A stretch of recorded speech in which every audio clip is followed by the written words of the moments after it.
예, 우리 저기 오늘 설명회 사례를 맡게 된 노원 CAC 김상만입니다. 반갑습니다.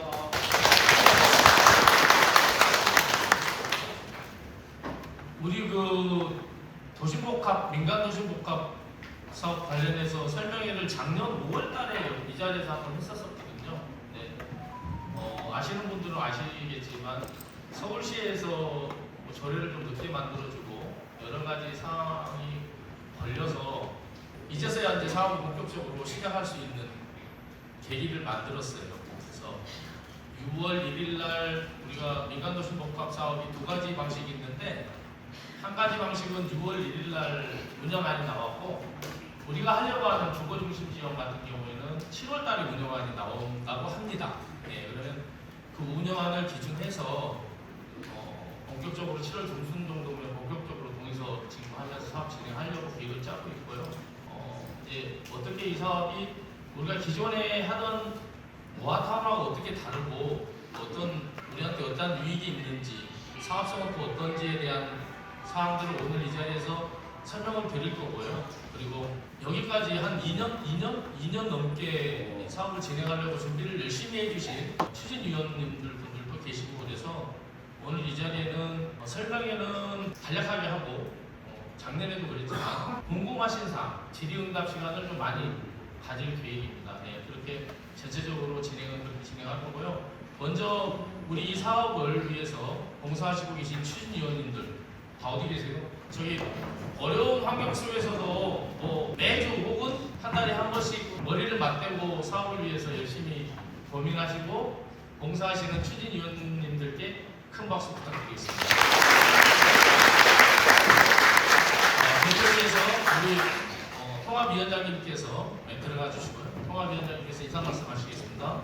네, 안녕하세요. 천호동 289번지 일대 민간도시 복합개발사업 추진위원장 조찬우입니다. 네, 감사합니다. 우선 정말 더운 날씨에 귀한 시간 내주신 모든 분들께 진심으로 감사의 말씀을 드립니다. 저희 모아타운 추진할 때부터 정말 많이 기다려 주셨습니다. 핸드폰을 잠시 무음이나 진동으로 부탁드리겠고요. 네, 앞으로는 기다려주신 그런 시간에 대한 보상, 충분한 기대감을 드릴 수 있을 거라고 생각을 하고요. 가끔 많은 분들이 전화를 주십니다. 되긴 하겠냐, 언제 되냐, 빨리 되냐, 이렇게 조바심난 목소리로 많이 물어들 보시는데 일단 확신을 갖고 말씀을 드릴 수 있는 건 우리 천호동 289번 일대 도심복합개발 사업지는 준비가 되어 있는 사업지입니다. 새롭게 조례안이 제정이 되고 시행규칙이 나오고 운영 방안이 나올 건데 다른 서울 많은 지역에서 새롭게 추진하려는 사업지들은 이제 새롭게 명부 작성을 해야 되고 주민들 연락처를 수집을 해야 됩니다. 저희는 모아타운 추진할 때부터 이미 동의율을 거의 충족할 정도의 동의서를 지금 진고해놓고 준비하고 있기 때문에 운영 방안이 새롭게 나오는 대로 다른 사업지보다 가장 빨리 신속하게 사업을 추진할 수 있을 거라 생각을 합니다. 재개발을 성공하려면 포기하지 않으면 됩니다. 그리고 성공할 때까지 하면 됩니다. 그렇게 많은 분들이 기대감을 갖고 지켜봐 주시면 우리 천호도 289번 일대 도심복합 사업은 반드시 좋은 결실을 내줄 수 있을 거라 생각을 하고요. 그런 의미에서 정말 많은 분들 지금까지 이렇게 관심 가져주신 것처럼 이렇게 참여해 주시는 속도가 사업의 속도입니다. 그 기대감을 갖고 지켜봐 주시면 감사하겠습니다. 고맙습니다.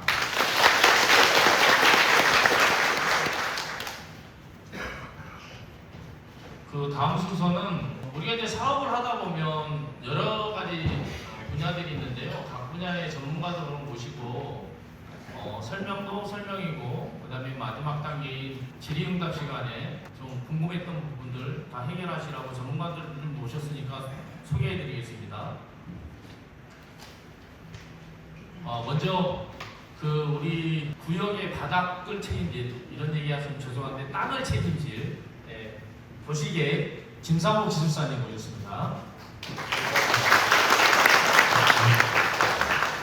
자, 그 다음에 땅 위에 이제 아파트를 짓게 되겠죠. 그 아파트의 건축을 담당하신 정철윤 사모님 나오셨습니다.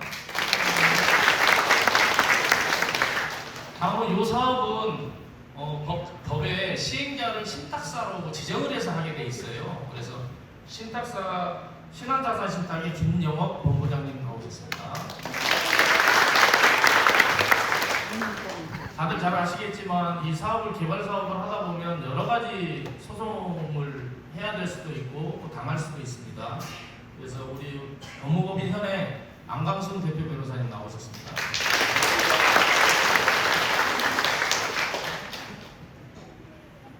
이제 저희가 사실 오늘 설명회를 하면서 계획을 잡은 거는요, 가정이에요. 가정. 작년에도 말씀드렸지만 가정입니다. 요 안을 가지고 우리가 개발을 해보겠다 해서 안을 잡은 거고요. 아까 제가 말씀드렸듯이 7월 달에 나올 서울시 운영안이 어떻게 나올지 잘 모르지만 그럼에도 불구하고 보수적으로 사업 계획을 짰습니다. 보수적으로 사업 계획을 짰는데 쉽게 말씀드리면 저희가 24년도에 하려고 했었던 모아타운이 상한 용적률이 300%인데요. 요 본사업은 저희가 지금 360% 이하로 지금 계획을 짰어요. 법령에 그렇게 정해져 있어서 그렇게 짰고요. 7월 달에 나올 운영안이 어떻게 나올지 모르지만 저희가 지금 2종 일반 주거지역이 일반이고 7층 이하 뭐 이렇게 돼 있고 또 어떤 데는 3종도 약간 섞여 있는 지역들이 있거든요. 근데 이제 이걸 법령에는 도시계획 기술사가 설명을 자세하게 드리겠지만 360%가 아니고 500%도 갈 수 있는 여건은 열려는 있어요. 근데 서울시에서 어떻게 나올지 모르겠어요. 정확치 않기 때문에. 하지만 오늘 설명드리는 계획안은 굉장히 보수적으로 잡았다. 이런 말씀드리고 저희가 이 사업은 작년에 제가 5월달에 설명할 때도 말씀드렸지만 지금까지 현존하는 개발 사업 중에 가장 일하기가 쉬운 방식이에요. 그러니까 지금 모아타운이라든지 재개발 재건축이라든지 그런 사업에 비교하면 속도 면에서도 그렇고요. 그 다음에 주민 동의 면에서도 그렇고 굉장히 사업하기가 편한 사업이에요. 근데 왜 서울시에서 이 사업을 좀 꺼려했냐? 그러면 서울시에서 하는 사업들하고 부딪혀요. 서울시에서 하는 사업들하고 너무 부딪혀서 그럼에도 불구하고 이 사업이 용적률도 또 많이 주게 돼 있어요. 그래서 서울시 입장에서는 그 사업을 많이 열어주게 되면 서울시 정책 사업들이 다 무너지기 때문에 시간을 많이 끄는 것은 사실이에요. 그래서 주거중심지 운영안이 7월 중순에 나오게 되면 저희는 예상을 하고 있는데 서울시에서 잡으려고 하는 걸 다 벗어날 수 있는 지역이라고 저는 말씀드릴 수 있다고 생각하거든요. 그러니까 저희가 7월 중순에 시작을 하면 여러분들의 적극적인 도움이 필요로 합니다. 사실 그렇게 하고 저는 대략적으로 이 사업에 대해서 말씀드리고요. 이제 도시계획 쪽에서 우리 토지이용계획 관련해서 설명을 드리도록 하겠습니다. 네, 안녕하세요. 천호동 도시복합개발 관련해서 대략적으로 설명을 드리겠습니다. 지금 오늘 두 개 구역 지금 검토 대상으로 하고 있는 부분의 사업에 출입하기에 대해서 대략적으로 설명을 드릴 거고요. 지금은 초기 검토안이기 때문에 서울시하고 협의 과정에서 혹은 운영 기준이 어떻게 나오느냐에 따라서 그리고 주민 여러분의 의견에 따라서 좀 변동될 수 있다는 점 먼저 말씀을 드리겠습니다. 다음 순서는 우리 천호동 현황 그리고 잠재력에 대해서 먼저 설명을 드리고요. 도시복합개발 사업이라는 게 어떤 내용인지 두 번째로 설명을 드리고 그리고 우리 지역에서 이제 수용 가능한 개발 계획안을 어떤 건지 설명을 드리고 마지막으로 추진 절차에 대해서 순서대로 설명드리겠습니다. 우리 천호동의 이제 타임라인입니다. 저희 위쪽에 보시면은 저층주거 상업 혼재 구조 그리고 양사역 역세권임에도 불구하고 재개발 지역으로 현재까지 노후화가 지속되어 있다. 우리 천호동의 이제 요약된 현황이라고 보시면 될 것 같습니다. 1980년대, 90년대 보면은 이제 천호대로 개통에 따라서 이제 상권이 크게 성장을 했고요. 그 다음에 우리 2000년대에는 지하철 5호선, 8호선이 이제 개통이 되면서 이제 서울시 동구의 핵심 생활권으로 이제 자리매김을 하고 있었습니다. 그동안. 현재는 이제 주거 환경은 이제 크게 뭐 달라지진 않았죠. 뭐 재개발 사업들이 좀 여러 차례 이제 진행이 되다가 장기간 이제 정체가 되고 그래서 저층 주거지 형태는 계속 유지를 하고 있습니다. 일단 입지 자체는 이제 동부 생활권의 핵심 생활권이긴 하지만은 이제 개발 사업은 이제 정체가 되어 있는 것이 이제 우리 천호동의 특징이라고 할 수 있을 것 같습니다. 우리 대상지 이론에 대해서 이제 잠재력, 장점은 뭐냐? 미리 좀 살펴보시면 먼저 첫 번째가 이제 교통 접근성이죠. 아시다시피 이제 암사역, 그리고 남측이 이제 천호역까지 이용 가능한 역세권이라는 점, 교통이 우수하다는 점 말씀드리고요. 두 번째는 이제 자연환경이죠. 가깝게 한강 시민공원이 있고, 그리고 암사동 이제 유적지가 인접해 있어서 쾌적한 주거 환경을 가지고 있는 지역이다라고 볼 수 있을 것 같고요. 그리고 세 번째로는 이제 생활 인프라죠. 생활 인프라는 천호역에 현대백화점, 이마트, 롯데마트도 있고, 우리 근접해서 암사 종합시장까지 생활 편의 시설이 매우 풍부하다, 이렇게 보시면 될 것 같습니다. 하지만 아까 천호동의 현황처럼 우리 대상지 또한 마찬가지입니다. 이제 주거환경 개선은 크게 이루어지진 않았다는 점 말씀드리고요. 저층 주거지 형태, 노후 저층 주거지 형태가 유지되고 있습니다. 노후도도 보면은 거의 대부분이 60% 이상이에요. 우리 대상지는 70% 이상입니다. 노후도가 상당히 많이 진행되어 있다. 좋은 입지를 가지고 있고, 그리고 이제 개발의 필요성 또한 동시에 가지고 있는 지역이다. 이렇게 이해하시면 될 것 같습니다. 그 다음에 이제 민간 도심 복합 개발이 어떤 사업이냐에 대해서 설명을 드리겠습니다. 법원이 작년 2월달부터 시행이 됐죠. 재작년에 이제 제정이 됐고, 작년 2월부터 시행이 됐고요. 법령은 도심 복합 개발 지원에 관한 법률 이를 근거로 해서 추진하는 사업입니다. 그 목적은 도심 내 노후 저이용 지역 개발로 주거, 상업, 업무, 문화 기능이 어우러진 복합도심 공간 창조를 목적으로 하는 법률입니다. 이 법률에 의해서 우리가 사업을 추진하는 거고요. 아시다시피 이제 재개발 사업, 일반적인 재개발 사업하고는 달리 이제 주거뿐만이 아니라 이제 업무, 상업 기능, 생활 소시 이런 시설들을 복합적으로 개발하는 사업이다라고 보시면 될 것 같습니다. 그리고 사업 시행자는 이제 신탁회사, 리츠 등이 될 수 있고요. 그리고 주요 대상지로는 이제 역세권, 저층 주거지를 이제 타 사업보다는 신속하게 개발할 수 있는 사업이다라고 이해하시면 될 것 같습니다. 그 다음에 사업 자체는 법률도 있긴 하지만 서울시 조례와 시행규칙을 근거로 해서 사업을 추진하게 됩니다. 법은 25년 2월달에 이제 제정이 됐고요. 서울시 도시복합개발 지원에 관한 조례가 올해 1월달에 공포가 됐고, 연달아서 6월 1일에 시행규칙까지 이렇게 제정이 됐습니다. 어느 정도 서울시에서도 이제 도시복합개발에 대한 사업 추진을 위한 제도적 기반이 어느 정도 마련이 됐다, 이렇게 보시면 될 것 같아요. 그리고 민간 도시복합개발은 아까 앞서 사회자님도 말씀하셨지만 두 가지 유형으로 구성이 됩니다. 첫 번째는 이제 성장 거점형, 그리고 두 번째는 주거 중심형, 두 가지 유형으로 되어 있습니다. 이게 용어에서 바로 이해가 되실 텐데, 성장 거점형 같은 경우는 도시의 성장 거점을 조성한다, 경쟁력 강화, 그리고 일자리, 상업문화 중심 복합개발을 목적으로 하는 유형입니다. 제2대상지 같은 경우는 주택을 공급하고 주거지를 정비하는 사업이기 때문에 주거 중심형으로 갈 겁니다. 주거 중심형의 목적은 도심 내 주택 공급 확대, 주거 환경 개선, 그리고 신속한 주택 공급 중심 개발을 목적으로 하고 있습니다. 그리고 공공기회에 있어서는 공공임대주택, 공공분양주택, 생활 SOC, 공공기여를 기본으로 하고 있습니다. 그 다음에 도심 복합개발 사업의 주거중심형이죠. 주거중심형의 대상지 요건입니다. 우리 대상지가 실제로 이 사업을 할 수 있느냐에 대한 문제죠. 그 대상지 요건은 서울시 조례와 서울시 시행규칙에서 정하고 있습니다. 이 조례의 내용을 보면은 먼저 첫 번째가 지역 면적의 과반이 역세권인 지역에 해당해야 되고요. 지역 대상지는 역세권이고, 두 번째는 노후도가 20년 이상 지난 노후 건축물의 비율이 60% 이상이어야 됩니다. 그리고 세 번째, 면적 규정도 있습니다. 면적도 너무 작은 면적도 아니고 너무 큰 면적도 안 됩니다. 그래서 면적의 범위가 2만 제곱미터 이상, 6만 제곱미터 이하로 정해져 있습니다. 조례에서는. 그리고 시행규칙에서는 조금 더 구체적으로 정하고 있는데요. 시행규칙에서는 이제 주거 중심형 복합개발 사업 같은 경우에는 특정 용도 지역에서만 사업을 할 수 있도록 되어 있어요.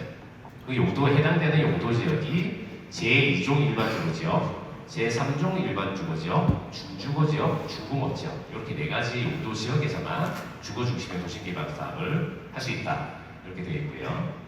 그다음 두 번째로는 대상지 면적 및 적도 요건이라는 게 있습니다. 이 적도 요건이라고 하는 게 대상지가 접하고 있는 도로의 폭원의 기준을 얘기를 하고 있어요. 폭원에 따라서 대상지 면적이 달라지는 구조로 되어 있습니다. 여기 가나로 되어 있는데, 가를 보시면은 15m 이상 간선 도로에 접할 경우에는 구역 면적을 2만 제곱미터 이상, 3만 제곱미터 이하로 사업을 할 수가 있습니다. 간선도로 15m 이상의 경우에. 그다음 두 번째가 간선도로 20m 이상 도로에 접할 경우에는 구역 면적이 3만 제곱미터 초과 6만 제곱미터 이하로 대상지를 사업을 추진할 수 있는 그런 규칙을 가지고 있습니다. 이런 조건에 부합을 해야 사업을 추진할 수 있는 사항이고요. 특이사항으로는 시행규칙에 이런 내용이 있습니다. 위의 사항 외에 필요한 사항은 시장이 따로 정하는 이 운영 기준에 따를 것이라고 되어 있습니다. 지금 현재 주거 중심형 운영 기준을 마련 중에 있고요. 현재는 앞서 설명드렸던 그 성장 거점형 같은 경우 운영 기준이 마련되어 있습니다. 지금 주거 중심형 같은 경우는 워낙 이제 화제성이 높아서 서울시에서도 상당히 고민해서 지금 운영 기준이 좀 늦어지고 있는 상황인데 다음 달에 나온다는 얘기도 있습니다. 그걸 좀 기다려봐야 될 것 같긴 합니다. 다음. 그러면 우리 대상지가 그 법에서 정하고 있는 요건에 부합하는지 여부를 검토를 해봤는데 저희는 모두 다 충족하는 것으로 다 나오고 있습니다. 저희가 1구역, 2구역으로 나눠져 있는데 1구역 같은 경우에는 북측에 15m의 간선도로에 접근해져 있고요. 그 다음에 역세권이기도 합니다. 그리고 용도 지역은 제2종 일반 주거지역으로 되어 있습니다. 그래서 저희는 면적은 27,900제곱미터 정도 정하고 있고요. 노후불량 건축 분량은 75.6%로 산출이 되고 있습니다. 그 다음에 두 번째 구역입니다. 이 구역 같은 경우도 저희가 역세권이고요. 그 다음에 서측에 20m 이상 간선도로에 접하고 있습니다. 그래서 면적은 33,300제곱미터 정도로 정했고요. 용도 지역은 제2종 일반 주거지역, 그리고 간선도로면에 일부 3종 일반 주거지역을 포함을 하고 있습니다. 그리고 노후도는 70.7%입니다. 이 대상지는 대상지 줄에 시행규칙에서 정하고 있는 대상지 요건에 부합한다. 그래서 민간 도시복합개발 사업을 할 수 있는 조건을 가지고 있습니다. 그리고 우리 개발 계획에 대해서 설명을 드리겠습니다. 저희는 대부분 제2종 일반 주거지역이고요. 제3종 일반 주거지역으로 종상향할 예정입니다. 제3종 일반 주거지역으로 종상향할 경우에는 법에서 정하고 있는 법적 상한 용적률이 300%입니다. 다만 저희가 도시복합개발 지원에 관한 법률에 보면은 법적 상한 용적률의 1.2배까지 용적률을 정할 수 있도록 되어 있어요. 그러면은 최대 용적률 360% 가능하다는 거죠. 법에서 정하고 있는 내용들이 이런 내용들입니다. 그래서 360%의 개발 여력을 확보를 하고 있다라는 내용입니다. 그리고 오른쪽에 보면은 이게 용적률의 책입니다. 현재 운영 기준이 나와 있지 않기 때문에 지금 서울시에서 일반적으로 운영하고 있는 용적률 체계를 지금 사용을 하고 있고요. 3종 일반 주거지역 같은 경우는 상한 용적률을 250%로 정하고 있습니다. 그래서 임대주택 기부채납이라든가 여러 공공시설 기부채납에 따라서 저희가 250%까지 달성이 가능하고요. 그 다음에 최대 용적률 360%까지 완화받기 위해서는 저희가 상한 용적률이 250에서 360%까지라고 하면 110%가 늘어났죠. 이 110% 중에 절반을 공공임대주택, 공공분양주택으로 확보를 하면 나머지 50%에 해당되는 이 면적은 분양주택으로 활용 가능한 이런 구조로 되어 있습니다. 실질적으로 사업성은 많이 개선되며 동시에 공공성도 실현할 수 있는 사업 방식이다. 이렇게 이해하시면 될 것 같습니다. 토지계획입니다. 토지계획은 최대한 우리 공동주택, 아파트를 지을 수 있는 공동주택의 용지의 정형화를 위해서 노력을 했고요. 세대수가 아무래도 증가하기 때문에 필요한 도로를 확장을 했습니다. 그리고 남측에 공공시설도 확보를 했고요. 이 계획안 자체는 초기, 앞서 설명드렸던 대로 초기 검토안이기 때문에 언제든지 조정 가능하다는 말씀 드리겠습니다. 그리고 향후 추진 절차입니다. 우리 도시복합개발 사업의 절차는 크게 두 가지로 나눌 수 있을 것 같아요. 처음에는 이제 기획 수립, 구역 지정 단계고요. 구역 지정 이후에는 이제 사업 시행 단계로 나눌 수 있을 것 같습니다. 도시복합개발 사업을 하겠다라는 그 구역을 지정하기 위해서 복합개발계획 혁신지구 지정이라고 해야 됩니다. 이게 고시가 되어야 이제 계획이 수립된 거고요. 물론 이제 토지는 소유자 4분의 1 동의, 3분의 2 동의 규정도 별도로 있는 거고요. 구역 지정이 되고 난 다음에는 이제 사업 시행을 하게 됩니다. 일반적인 재개발 사업에서 하는 방식하고 똑같다고 보시면 될 것 같아요. 각종 심의와 사업 시행 계획인가, 관리 처분 계획인가, 그 다음에 이주철거 착공 순으로 사업이 진행되는 형태입니다. 그리고 구체적인 일정은 나올 수는 없지만 그래도 목표 일정을 한번 잡아봤습니다. 올해 연말에 아직 운영 기준이 나오진 않았지만 7월달에 나오는 것으로 보고 올해 연말에 사업 시행 예정자 10탁사를 선정을 하고 그다음에 연말까지 도시복합개발 혁신지구 지정 신청을 위한 도서 작성과 접수를 하려고 그 목표를 정하고 있습니다. 그리고 내년에 이제 혁신지구 지정을 하고 그 이후에 사업시행 단계인 통합심의, 사업시행 계획인가, 관리정계인가, 착공, 준공까지 이렇게 목표를 잡아봤습니다. 이상 도시계획 분야에 대해서 설명을 마치겠습니다. 이해가 되시죠? 그러니까 법이 새로 만들어져서요. 이 땅을 가지고 최대한 360%까지 지을 수 있게끔 열려 있어요. 그래서 이 땅을 가지고 360%까지 지을 수 있다 이런 얘기를 지금 약 12여 분 동안 도시계획 기술자님께서 얘기를 해주셨어요. 쉽게 얘기하면 우리 땅의 종류는 2종인데 3종으로 종사양을 시켜서 거기에다가 법적 상한이 300%인데 360%까지 지을 수 있습니다를 얘기를 지금까지 쭉 드린 거예요. 쉽게 설명하자면 그렇습니다. 뭐 저는 이쪽 전문가는 아니니까. 다음은 우리 이제 땅이 360%까지 지을 수 있게 됐어요. 그래서 좀 전에 말씀드렸던 시행 단계에서 우리가 할 아파트를 어떻게 지을 건가 거기에 대해서 자 우리 건축사님 나와서 이제 다음 설명드리겠습니다. 이제 그림 보시라고 옆에서 또 설명하도록 하겠습니다. 나우동이 건축의 정철년 상무라고 합니다. 네, 반갑습니다. 건축은 이제 땅이 도시계획에서 땅이 완성되면 그 다음 탐구는 이제 건축물을 건축하는 것들입니다. 좀 전에 이제 토지 이용객도가 나와 있어서 땅이 완성됐다고 가정한 상태에서 저희가 건축이 아파트가 어떻게 이루어지는지를 한번 계획해서 왔고요. 지금 보이시는 이미지들은 저희 회사에서 3D 작업을 다 한 부분들이어서 만약에 지금 아파트를 공사한다라고 하면 이런 모습이 될 것 같습니다. 다음 암사역입니다. 저희 땅은 암사역에서 500m 밖에 내 있어서 역세권이나 교통이나 이런 부분에 중심에 되어 있습니다. 도시에서 설명한 구역들입니다. 저희 1구역, 2구역 땅 면적들이 27,000, 33,000 이 땅을 가지고 저희 이제 건축에서 아파트를 한번 올려봤습니다. 저희 회사에서 이제 보통 이제 개발 사업을 할 때는 사업성이 성목표입니다. 사업성이 안 나오는 단지에서 뭔가를 할 수 없지 않겠습니까? 그 다음 랜드마크 디자인입니다. 사업성이 있으려면 다른 단지보다 어떻게 특화되어 있고 얼마큼 높이 되어 있고 이런 부분들이 꼭 필요한 부분들입니다. 그리고 거주 환경이나 이런 부분들, 녹지 환경이나 이런 부분들이 어떻게 이루어져 있느냐, 잘 꾸며져 있느냐에 따라서 아파트 값어치가 달라지고요. 프리미엄 명품 주거라서 마지막으로 사람이 살아야 되지 않습니까? 사는 유니트나 이런 부분들이 잘 구성이 되어야 되고요. 그리고 커뮤니티 시설들이 잘 이루어져 있어야지 단지 값어치가 많이 올라가게 되어 있습니다. 다음. 배추도입니다. 저희가 360%입니다. 보통 3종에서는 300%가 맥시멈인데 지금 이제 도시복합 사업으로 갔을 때는 360%로 진행했을 때 저희 땅 모양은 실질적으로 상당히 어려운 땅입니다. 주변에 이제 아파트나 단독지들이 있기 때문에 층수가 38층 그리고 대로변에 35층 그리고 36층 등등 이제 중간 부분은 저희가 층수가 낮고요. 아래 부분들은 층수가 낮고 이렇게 해서 총 1844세대 정도 구성이 될 것 같습니다. 그리고 이제 저희가 아파트 일반 그 조합이 가져가시는 물량은 1327세대 정도 되고요. 360% 올라갈 때는 아까 도시에서 보여드린 것처럼 임대를 내놔야 됩니다. 그 임대나 이제 공공임대나 공공분양 물량이 한 510세대 정도 될 것 같습니다. 이 부분을 설명드리자면 517세대가 만약 공공분양이 나온다고 하시면 물량이 좀 많다라고 하시는데요. 반대로 577세대 정도 되는 면적을 조합이 가져오는 겁니다.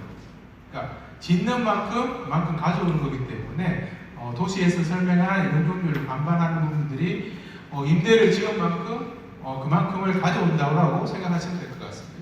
네, 다음 평형입니다. 저희가 21평, 그 다음에 이제 25평, 35평, 43평 이 부분으로 저희가 조합원 분양, 그 다음 일반 임대주택을 구성을 했습니다. 네, 다음은 랜드마크 디자인 저희가 이미지 좀 보여드리겠습니다. 편하게 한번 보시면 될 것 같습니다. 올림픽대로 쪽입니다. 올림픽로 쪽이고요. 한강 쪽입니다. 저희가 38층, 33층, 36층으로 구성했을 때 한강도 보이는 시뮬레이션도 나왔고요. 여기가 올림픽도입니다. 암살 쪽이겠죠. 예, 그리고 아파트가 33층부터 시작해서 출입구로 들어가고요. 중간에 이제 조경들이 다 들어가는 이제 그런 단지 구성이 되겠습니다. 천천히 느끼겠습니다. 예. 그리고 올림픽도에서 입체적으로 봤을 때 높이가 아파트에 대한 최신형 아파트 지형이 되겠고요. 그 다음 이제 저희 아파트 랜드마크 디자인 외곽을 보셨으면 내부를 한번 보겠습니다. 아파트가 들어오면 중간중간 외곽가든 중간 이렇게 조경들이 다 이루어질 거고요. 이 조경들을 유기적으로 다 이어질 수 있는 그런 보행 동선을 만듭니다. 물론 지상에는 차가 없습니다. 요즘 아파트에는 지하로 다 차가 들어가 있고요. 지상에는 이만큼 공원들을 조성해서 지금 인분들을 위한 그런 공간이 형성이 되겠습니다. 중간에 이제 보행 통로 이미지입니다. 아파트가 있고요. 저희가 플로티를 통해서 지금 인분이 산책을 할 수 있고 휴식을 할 수 있는 그런 이미지가 되겠습니다. 수변가든입니다. 수변가든을 통해서 커뮤니티 시설들이 있고요. 커뮤니티 시설에서 수변가든을 바라보는 그런 녹지 공간이 되겠습니다. 똑같습니다. 동과 동 사이에 수변가든 녹지 공간을 통해서 산책할 수 있는 그런 공간이 되겠습니다. 이런 부분들은 저희가 다른 이미지를 가져온 게 아니고요. 3D 모델링을 해서 그 모델링의 결과치를 갖고 보여드린 거기 때문에 만약에 지금 이걸 가지고 시공을 해서 입주하신다고 하시면 이런 모습이 되겠습니다. 네, 가을 모습입니다. 그 똑같은 뷰의 겨울 모습입니다. 사계절을 다 얻을 수 있는 그런 조경이 되겠습니다. 그 다음 단위에 대해 말씀드리겠습니다. 원조 디자인이고요.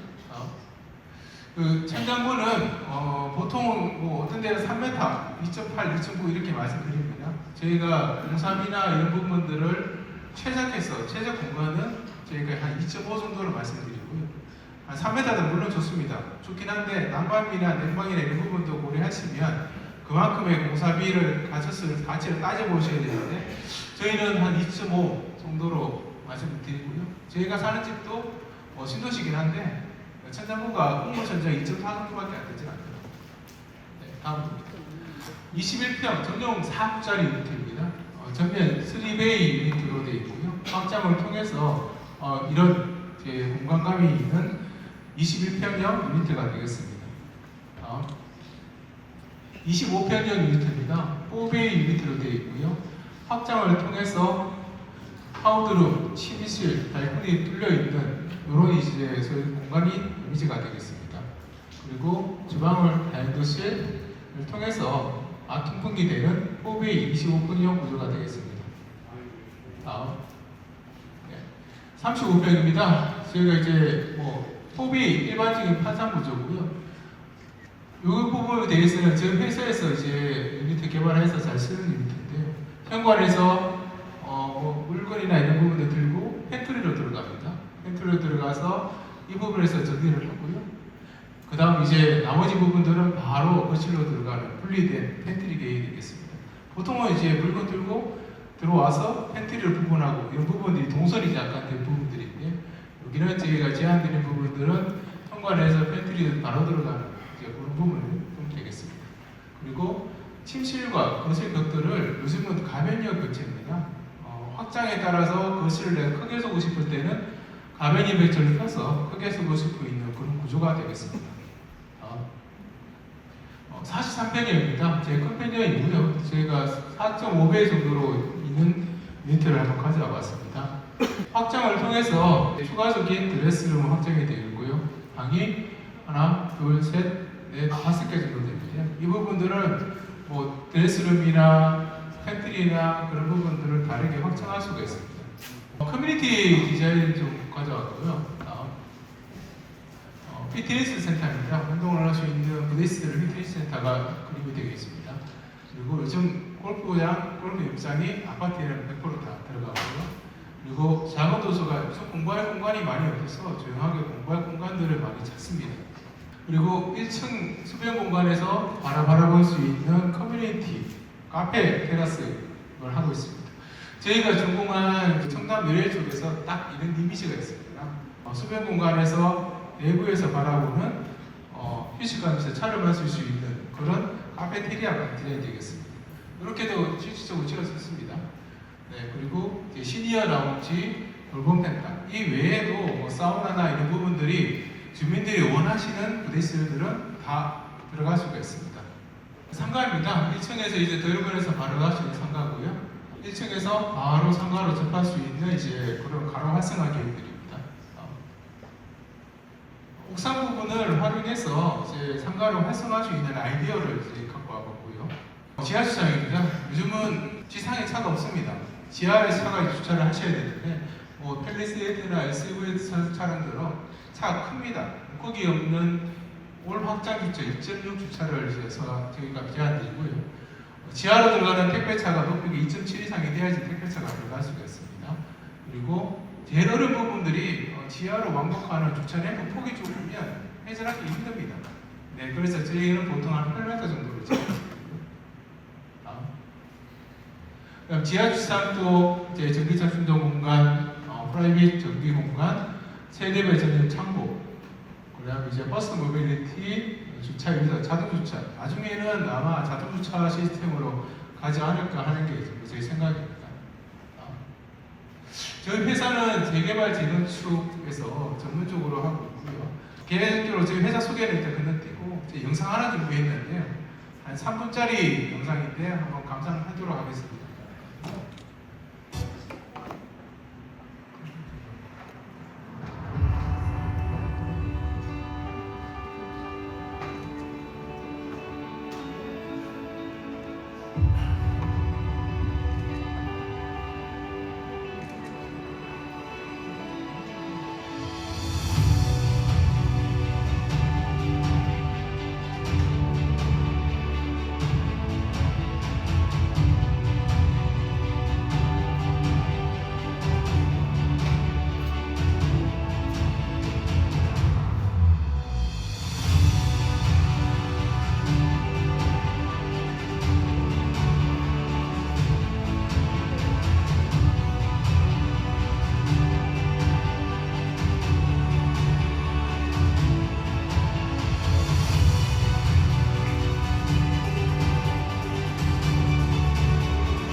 저 오늘 1시간 반 정도 이렇게 설명회를 진행을 했는데요.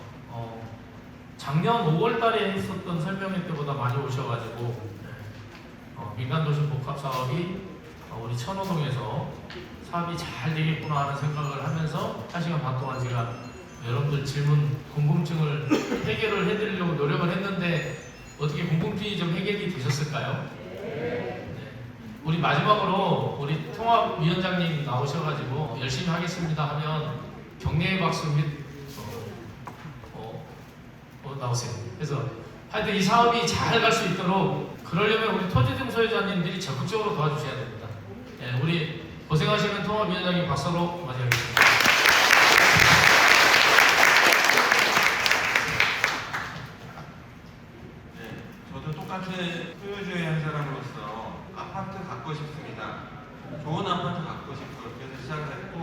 사실 같은 마음일 거라고 생각하거든요. 물론 각각의 재산의 규모나 뭐 월세를 받으시는 정도는 다 다르시겠지만 결국은 천호동에 정말 저는 개인적으로 도심복합사업 1호 사업지를 만들고 싶은 그런 기대와 비전을 가지고 있고 저 혼자 할 수 있는 일은 아니기 때문에 사실 저도 제 시간 쪼개서 투자하는 거거든요.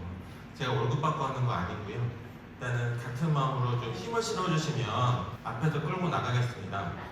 오늘 좀 깜짝 놀라셨을 텐데 구역이 나눠지는 거 저도 어쩔 수 없지만 일단 법에 맞춰서 대학 사업을 해야 되기 때문에 나눠져 있고요. 나중에라도 조금이라도 완화 규정이 생긴다면 합칠 겁니다. 네, 그거는 걱정하지 마시고 일단은 사업이 나눠져서도 한 울타리 안에서 시작을 하는 사업이다.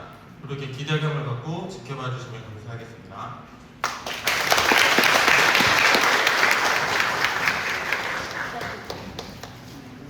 7월 달에 뵙겠습니다.